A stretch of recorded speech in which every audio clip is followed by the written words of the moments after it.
Црнокриево. Слушнавме за традиционалниот ратевски карневал, па решивме да дојдеме, да ве посетиме и да ви ја представиме нашата верзија, односно сваќање за приказната околу Адам. Добре дојдовте, почитувани гости.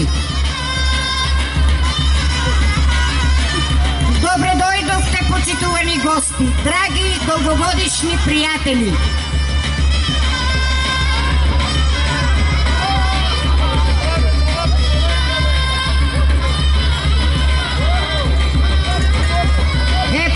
По тексту се написали од реброто на мажо е постанала жената, ама по чо са децата?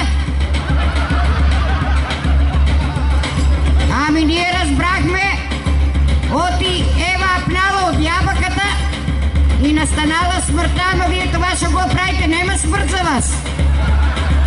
Некак сумрива работост. Ево, размислуваш ли? Дадоа ти реброто и играш с него. Ти апни, она да не аплува. Јаля, Иса ево што направи. Безобразна работа ке тебе, ево, ти го подлажа.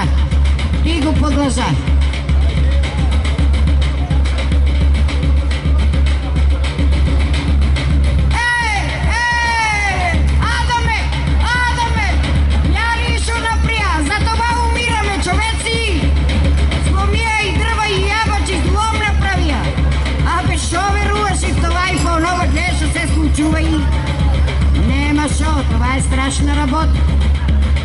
Дига се, мари краво некоја, в тебе народо верува.